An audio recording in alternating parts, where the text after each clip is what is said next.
Então, pessoal, hoje mais uma vez para o Tempo é Dinheiro, The Broker, o seu aplicativo de venda e compra de grãos totalmente online.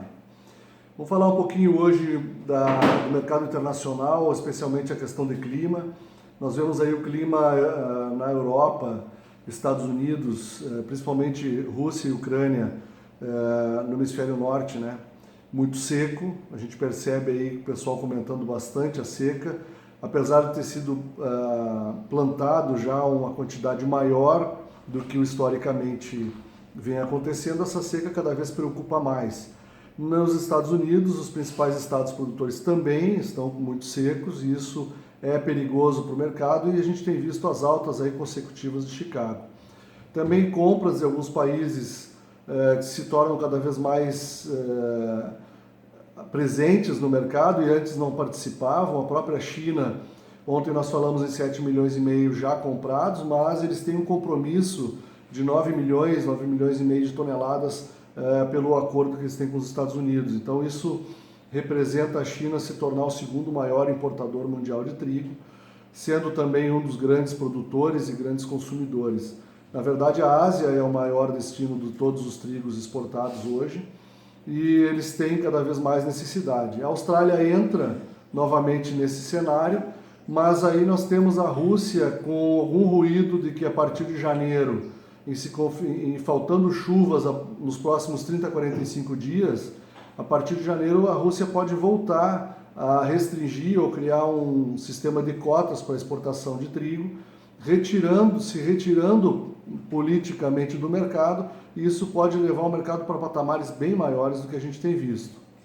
Do nosso lado aqui a Argentina, que representa aí 85% de toda a importação brasileira, nós vemos que a situação da seca também é bem severa e ontem nós lemos alguns relatórios aí de estudiosos argentinos falando da pior situação do Rio da Prata em termos de nível de água desde 1905, e eles preveem que com Laninha isso pode piorar ainda até janeiro, fevereiro.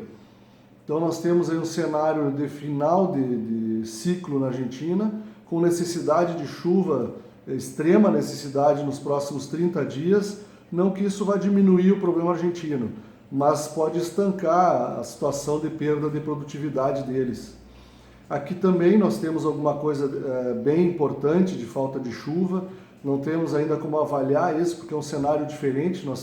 A nossa primavera sempre é chuvosa e o trigo perde qualidade por chuva, mas a questão da seca já preocupa alguns agricultores. A gente vê aí 60% do milho plantado, muitos lugares enrolando a folha, com problemas da seca, e o trigo também no final do ciclo do enchimento de grão, sendo prejudicado. A gente não tem como medir isso.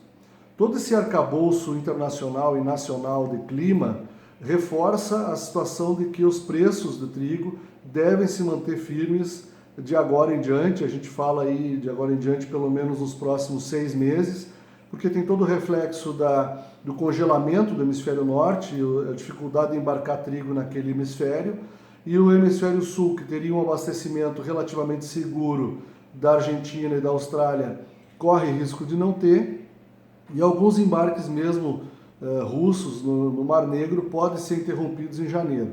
Toda essa situação traz uma segurança de preços, sem falar no câmbio, né? Nós temos aqui a nossa situação do teto dos gastos públicos. A gente tem aí, se for realmente reduzido o auxílio do governo, uma redução de renda do consumidor, com aumento de preços de alimentos, e a gente não sabe como isso pode impactar.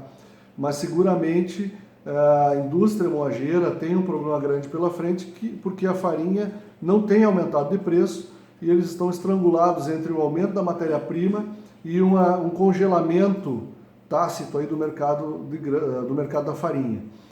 Esperamos que esse mercado se equilibre, mas também, falando ainda na situação econômica brasileira, essa situação cambial que a gente vive não estimula o agricultor a vender trigo, não estimula os comerciais a saírem dos estoques de trigo, porque o trigo, soja, milho, todos os grãos viram ativo, é aquilo que ele tem para vender, sem vender terra, sem vender patrimônio.